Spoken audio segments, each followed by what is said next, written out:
Om Vishnupada Paramahamsa Parirajagacharya Astasatasi Simad His Divine Grace A.C. Bhaktivedanta Swami Srila Prabhupada Ki Jai. Jai Om Vishnupada Paramahamsa Parirajagacharya Astasatasi Simad His Divine Grace Bhakti Siddhanta Saraswati Goswami Maharaj Prabhupada Ki Jai. Vaishnavacharya Ki Jai. Prem se kaho Shri Krishna Chaitanya Prabhu Nityananda Shri Advaita Gadadara Shivasari Gaura Bhaktivinoda Ki Jai. Shri Shri Radha Krishna Gopinath Shamakund Radhakund Giri Govardhan Ki Jai. Shri Vrindavan Dham Ki Jai. Shri Mayapur Navadvip Dham Ki Jai. Shri Jagannath Puri Purusottam Secha Ki Jai. Brihat Mridanga Transcendental Book Distribution Ki Jai. Harinama Sankirtana Ki Jai. Nitai Gauda Premanande. All glorious to the assembly of devotees. All glorious to the assembly of devotees. All glorious to the lotus feet of Sri Guru and Sri Gauranga. Jai Srila Prabhupada Ki Jai.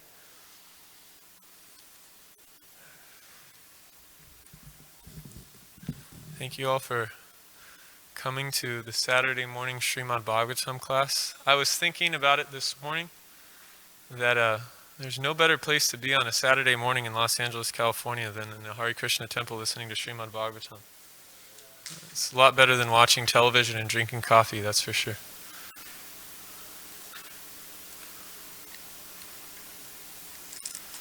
Okay. Jnanam yara prativrit. Okay. Om Namo Bhagavate Vasudevaya.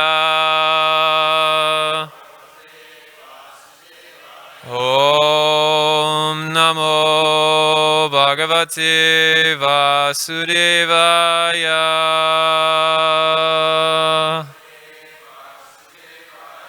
Om Namo Bhagavate Vasudevaya. Narayanam Namaskritya Naranchaiva Narotamam Devim Saraswatim Vyasam Tato Jaya Mundiraya Nasupraya Surubhadreshu Nityam Bhagavata Sevaya Bhagavati Uttama Shloke Bhaktir Bhavati Naistiki Krishnaya Vasudevaya Devaki Nandanaya Cha Nanda Gopa Kumaraya Govindaya Namo Namaha. Reading from Srimad Bhagavatam, Canto 2, Chapter 3, Text number 12. And the name of the chapter is Pure Devotional Service. Jnanam yara pratinivita gunarmida chakram Atma prasada utayatra gune sasanga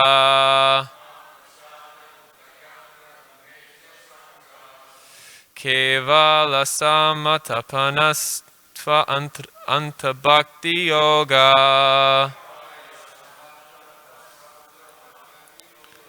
Ko nivrito harikata suratim na kuryat Jnanam yara pranidvita gunomriti chakra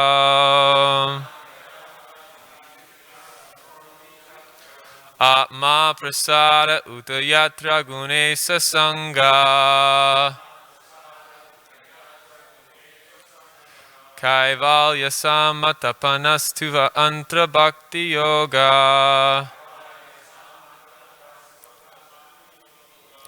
Ko no ko nivrito harikata suratim na kuryat.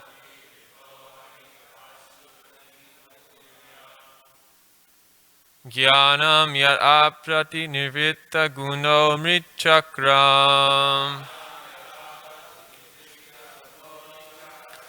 Atma prasada utayatra gune sasanga.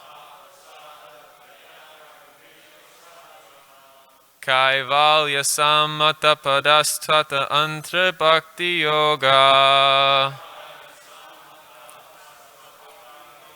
Ko nivrito harikata suratim na kuryat.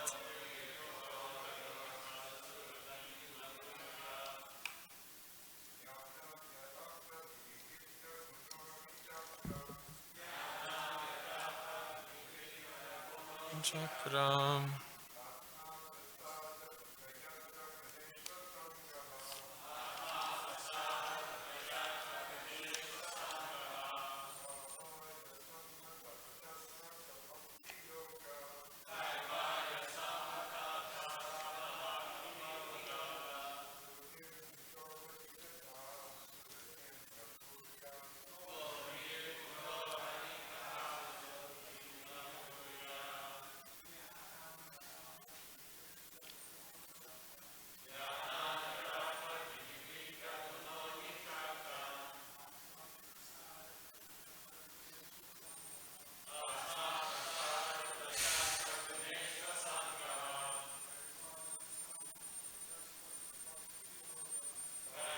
Yamamata padasfata antra bhoga.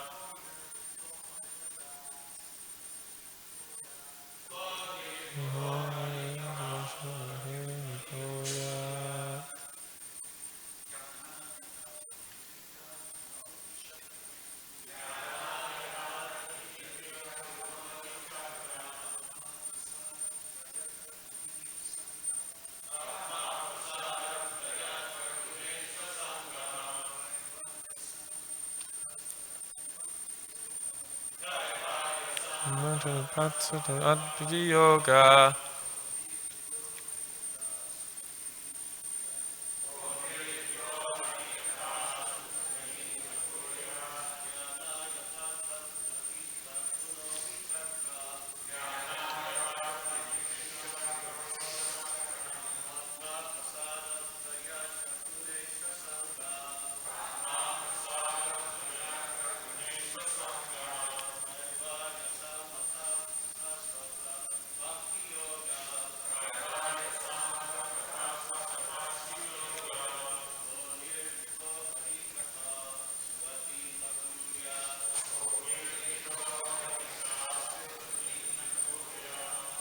Mataji's.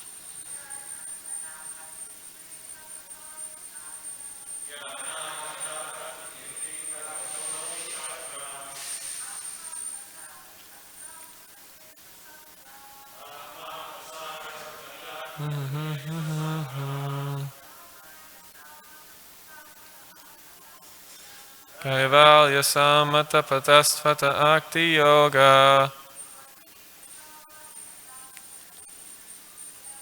Nivrito harikata suratim nakuyat. Yanam, knowledge. Yat, that. That which. Up to the limit of. Prati nirvita. Completely withdrawn. Guna or me. The waves of the modes, the material modes. Chakram, whirlpool. Atmana prasada, self-satisfaction. Uta, moreover. Yatra, where there is. Gunesu, in the modes of nature. Asangaha, no attachment. Kevala,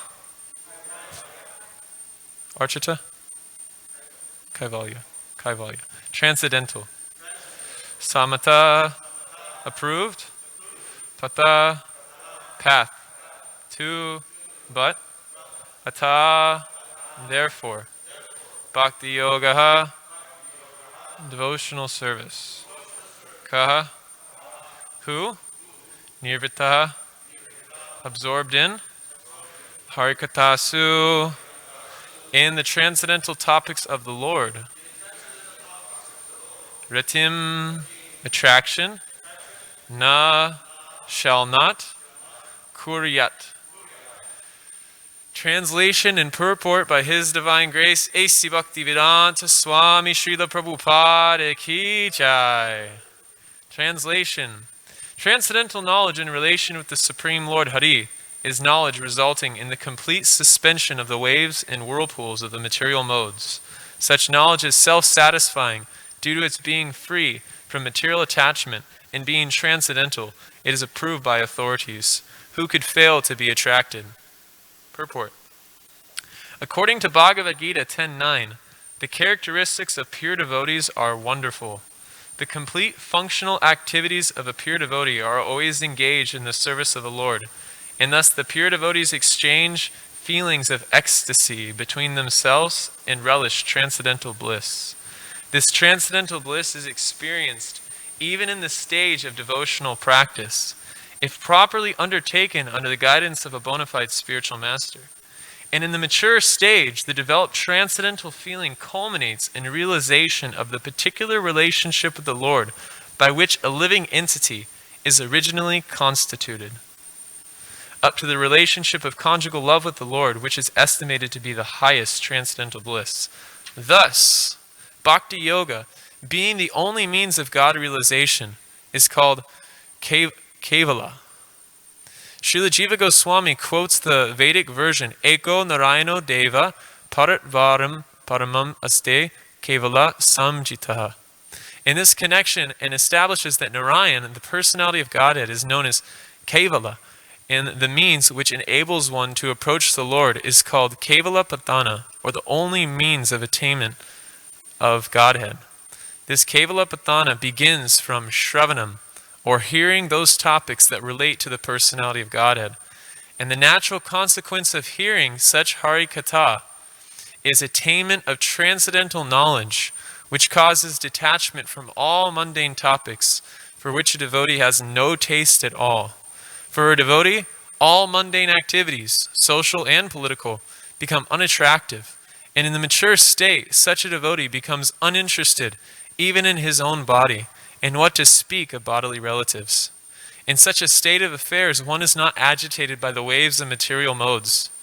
There are different modes of material nature, and all mundane functions in which a common man is very much interested in, or in which he takes part, become unattractive for the devotee.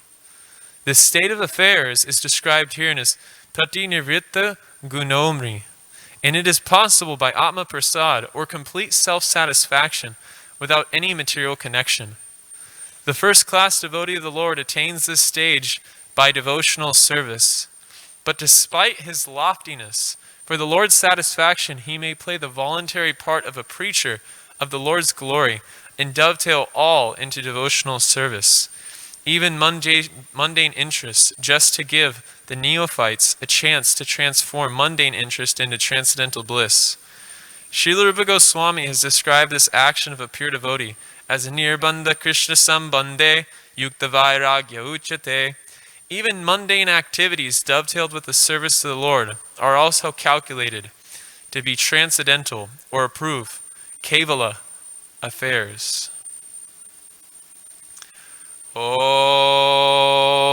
Agyan Timirandasya Gananjana Shalakoya Chakshurun Minitam Yena Tasmai Shri Guruve Namaha. Shri Chaitanya Manobhistam Stapitam Yena Bhutale Swayam Rupa Gadatmayam Dadati Swam Padantikam Vandeham Shri Guru Shri Yukta Parakamalam Shri Gurum Vaishnavamscha Shri Rupam Sagrajatam Sagana Raghunath Vitam Tam Sajivam Sadvaitam Savadutam Parijana Sahitam Krishna Chaitanya Devam Shri Radha Krishna Padan Sagana Lalita Shri Vishakam Vitamscha Nama Om Vishnu Padaya Krishna Prishtaya Bhutale Srimate Bhakti Vedanta Swami Niti Namine Namaste Saraswati Deve Gauravani Pacharine Nivishesha Shunyavadi Pastyachare Satarine Jai Shri Krishna Chaitanya Prabhu Nityananda Shri Advaita Gadadhar Shri Vasari Gaura Bhakta Vrinda Hare Krishna Krishna Krishna Hare Hare Hare Rama Rama Rama Hare Hare Kunkaradivachalam Pangulagategarim Tadkripa Taraham Vande Shri Guru Dinatarinam.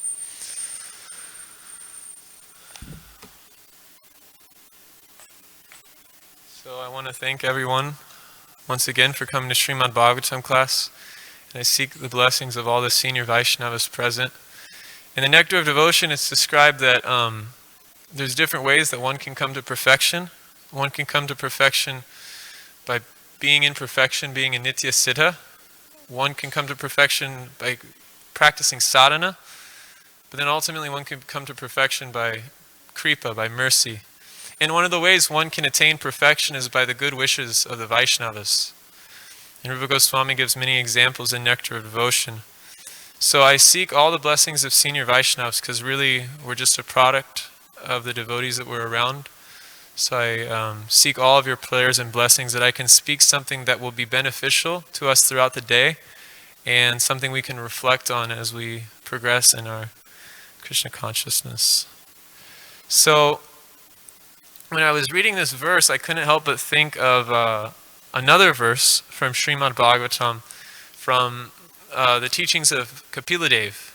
Prasanga arajam pasyam atma kavayo vidhu sa eva sarasu krito moksha dwaram apavritam. Which means that the living entity's inclination of consciousness is to be attached to something or someone. And as long as one is attached to something material, it is a source of degradation.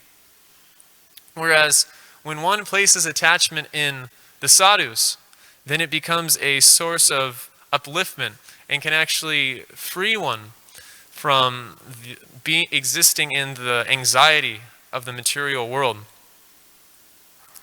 And ultimately it opens the door for liberation. And so throughout this verse that we've been reading, we're learning how Prabhupada is glorifying this path of Bhakti Yoga and how the beginning of Bhakti Yoga, Kaivalya Pantana, I hope I said that right, it begins with Shravanam, it begins with hearing. And Shravanam can only really begin when we associate with the devotees. So that's the topic I would like to speak about today, the glory of devotee association and how our progress in Krishna consciousness is solely dependent on how attached we are to that association of devotees. Because as that verse of Kapila Dev explains, when one's attached to the material, it leads to degradation, but when one's attached to the sadhus, it leads to liberation. And being attached to sadhus means it opens the door to bhakti. So in the impersonal school of spiritual realization, there's an understanding that the goal of life is detachment. And that through that detachment, I can realize Aham Brahmasmi, and I'm spirit. But there's no relationship between the Vishaya and the Ashray, the sheltered and the object of love. The abode of love, which is the living entity, and the object of love, which is Krishna. There's no understanding of that. It's, I want to become one with Krishna, so that it wants to negate relationship. One can engage in that process of spiritual realization. The Vedas provide a process to do it, but it's not recommended ultimately by Krishna. Krishna explains that it's actually very troublesome. And when one engages in that process of realization, it's incomplete realization because it only brings one to the platform of understanding their existence, sat. But a living entity is by nature, according to Vedanta Sutra, anandamayo bhyasyat, meaning it's seeking ananda. And that bliss comes from the association of devotees. It comes from association with Krishna. It comes from relationship. So Prabhupada quotes this verse from Bhagavad Gita, Matchita matkata prana bodha yantas parasparam kata yantas chamam nityam tusyanti cha ramanti cha tusyanchi cha ramanti cha. The devotees feel great pleasure and bliss associating with each other. And then in another verse in the 11th canto of Srimad Bhagavatam, it's explained, Parasparan anukatam pavanam bhagava yashaha mito ratir mitis tu steers nirvatir mita atmana. That one should learn to associate with the devotees, and in that association they should hear the transcendental message of Bhagavatam. They should hear and glorify Krishna together.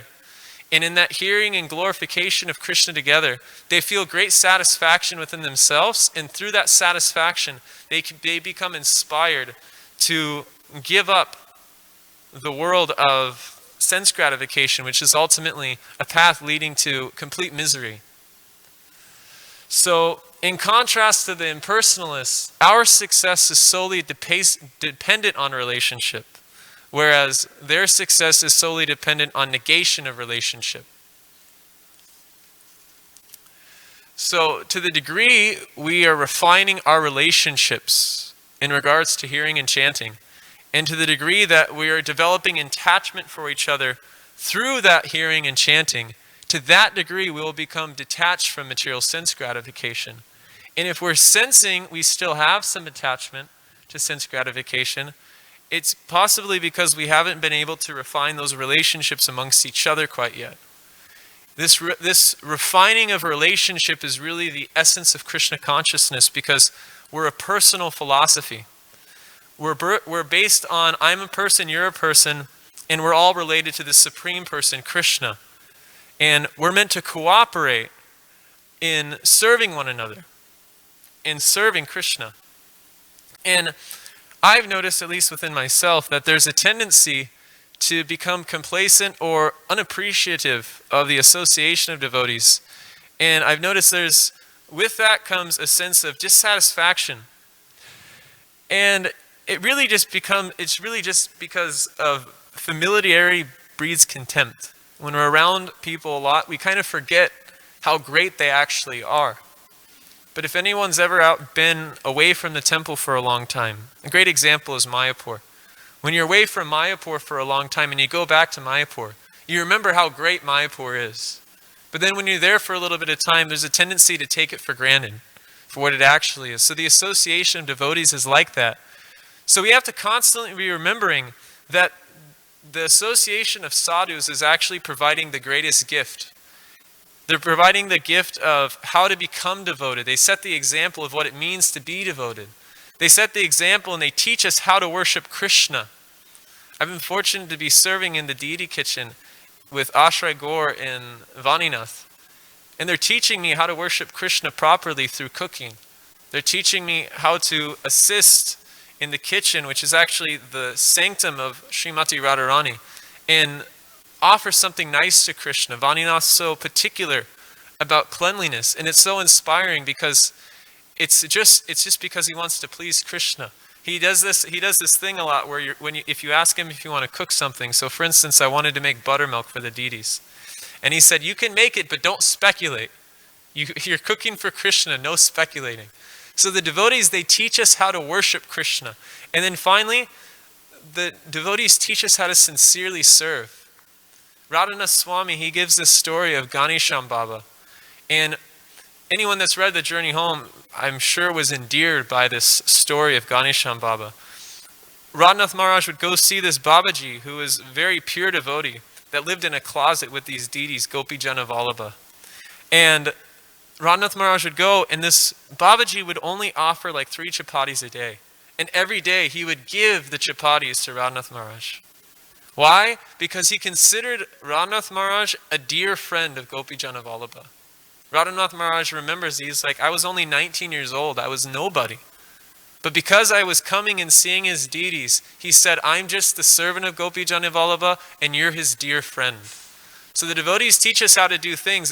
Three things. They teach us how to be devoted, how to worship Krishna, and how to sincerely serve.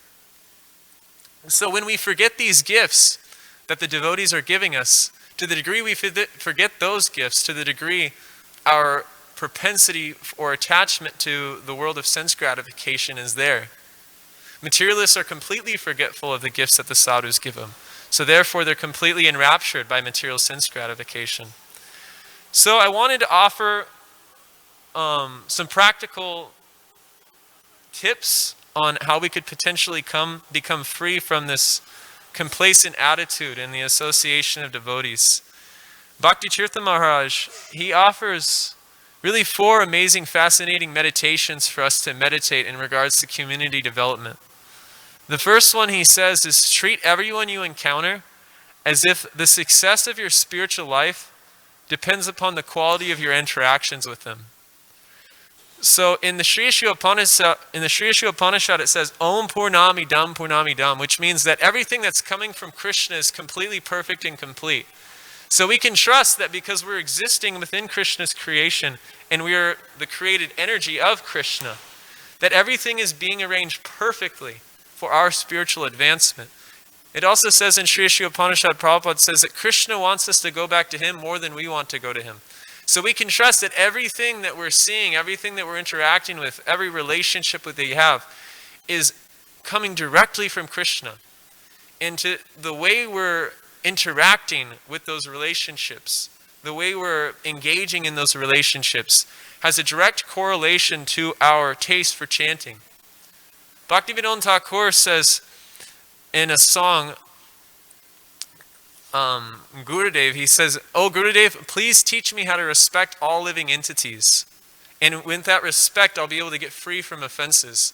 So to the degree we're able to respect each other, to the degree we're able to relate with each other in genuine love, to that degree we'll develop taste for the holy name. And then a second point, which will help us in the first point to treat everyone as if that encounter will directly affect our spiritual advancement, is to reflect upon the person that you love the most and treat everyone that you meet with that quality of love.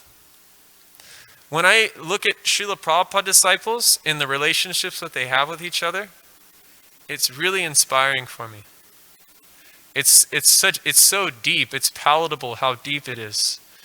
And when you look at the early days of the movement, they didn't have like very advanced systems of management. They hardly had any money, but they had complete faith in Prabhupada, and Prabhupada loved them, and they loved Prabhupada.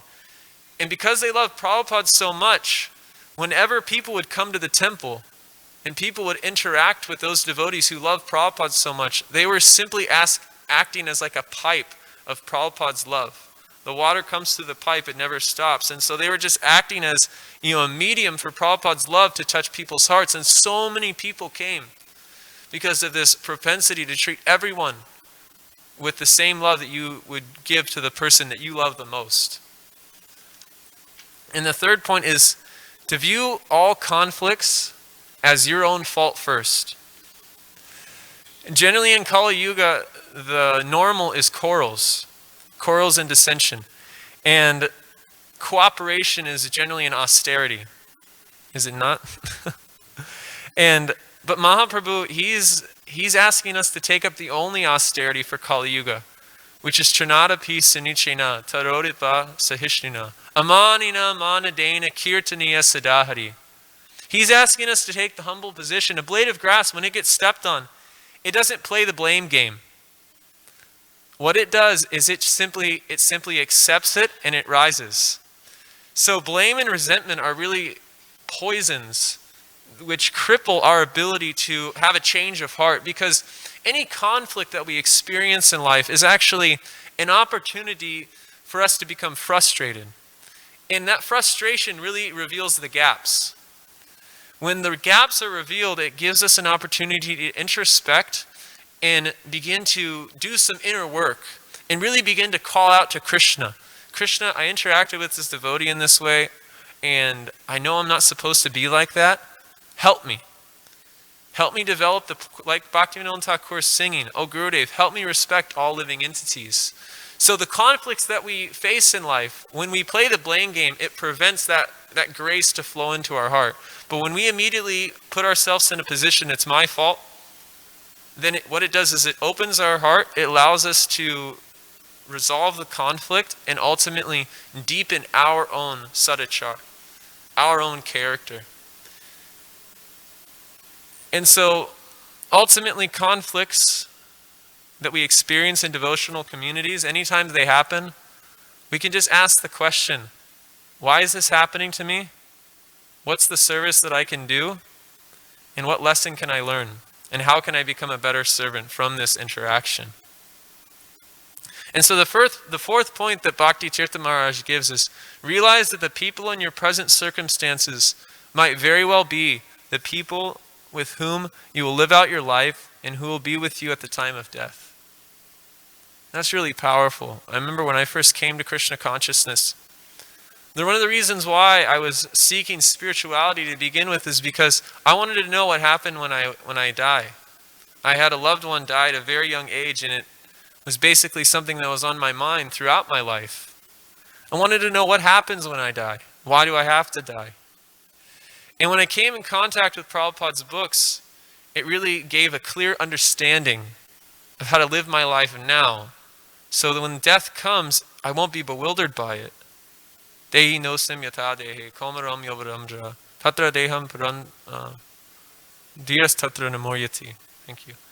And so, one of the reasons why we could potentially become complacent in Vaishnava dealings is we forget that death it could be creeping in at every moment. And we forget that the people that are around us that we're having relationships with could be the same people that are standing by our deathbed tomorrow. Maharaj Yudhisthira says the most wonderful thing in the world is that although everyone's dying, I'm the only one who thinks I'm not going to die. So, if we constantly reflect on the gravity of our material circumstances and begin to appreciate what the sadhus are giving us, what the association of Vaishnavas are giving us, and refine those relationships in a very deep way, we'll make a lot of progress in spiritual life. There's a really nice verse. Naham tisyanti vaikunte yoginam hirede suva tatra tisyami narada yantra gayanti madbhakta. That Krishna, he isn't in Vaikuntha, he isn't in the heart of the yogi, but Krishna is where the devotees are chanting about him. So to the degree we become attached to those devotees who are chanting about Krishna, to that degree we'll become attached to Krishna, and to that degree we'll become detached from sense gratification. So I'll take any chastisements, reflections, or questions now.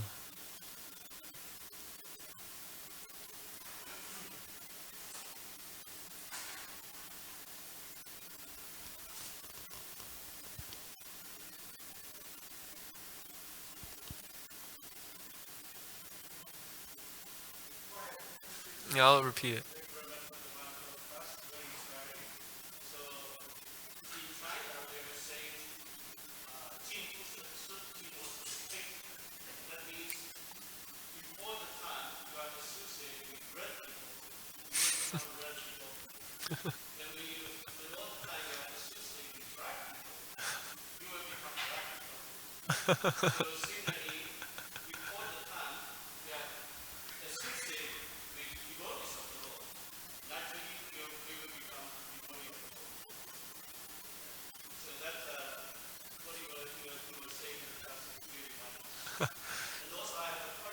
Yes.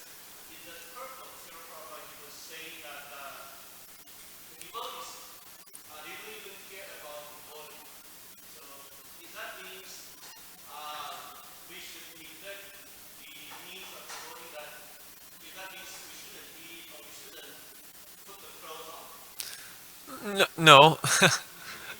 Well, at a certain stage, yes, but where we're at, no. Um, it's explained in Bhagavatam that one should take care of the bare necessities of life, but maintaining those bare necessities of life shouldn't outweigh our engagement in devotional service. One should be healthy, one should exercise, one should eat properly, one should, bathe, because all these things keep the mind peaceful. And when our mind is peaceful, it's a lot easier for us to engage in the process of bhakti yoga and sadhana bhakti. But if you come to like a higher stage, like for instance, I'm reading Bhakti Siddhanta Vaibhava right now, and Gaura Babaji used to walk around naked or used to wear clothes that came from like the burning ghat. But that's not something for us to imitate. But for us, we have to maintain the body nicely, because if we don't maintain the body nicely, we're not completely transcendental. We're not Jivan Mukta. We're not liberated within this body. So we have to maintain the body to the bare minimum. What needs? We sleep properly, we eat properly. And when we have a balanced life like that, we can engage in the process of bhakti yoga, sadhana bhakti yoga, very easily. And it will be easier for us to come to a higher standard. Whereas if we neglect those things, I've noticed being here, and sometimes you see like when new devotees join, God bless their heart, but sometimes they want to like take on like a lot of severe austerities. But it's not really that necessary. Prabhupada says in a lecture, and I mentioned it in the class, that the real austerity for Kali Yuga is Trinadapi Sanichina. It's to be humble. And so we should maintain the body just to help us engage in Krishna consciousness nicely. Prema Sankirtan. No microphone.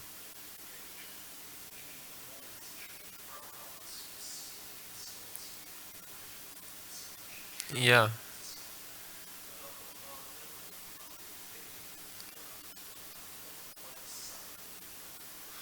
Can you repeat that? What supplements? Yeah. Okay. So what he said is that when Prabhupada is around, he was the main source of inspiration for the devotees. So nowadays, Prabhupada isn't physically present, so what supplements that? Well, one thing that I've noticed is that I've gotten to know Prabhupada the most through Prabhupada disciples. And so we really have to find those conduits of inspiration and build the pipeline with them. And when the spiritual master leaves, particularly when the founder Acharya leaves, there comes a test time.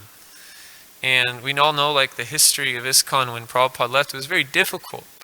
But really what it requires us to do is to go deeper. To refine means to bring out a better essence. So without having Prabhupada here physically, it requires us to become more refined in our chanting. It requires us to become more refined in reading. It requires us to become more refined in associating with each other, because Prabhupada ultimately wanted us to become spiritual masters as well. So it requires us to dig deep. And that's not easy. But we really have to make the effort, because we have to be each other's inspiration now. Prabhupada is always there for us. It's not that Prabhupada isn't here. He's sitting right there. He's up there in his room. And he's always available to us. But we have to make ourselves available to him, and we have to make ourselves available to the devotees.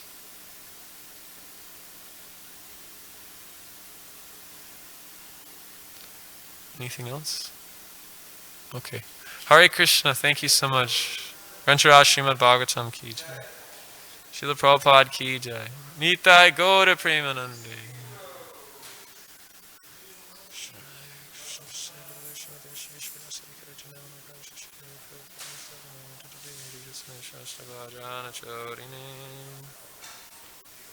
Gardenia babies.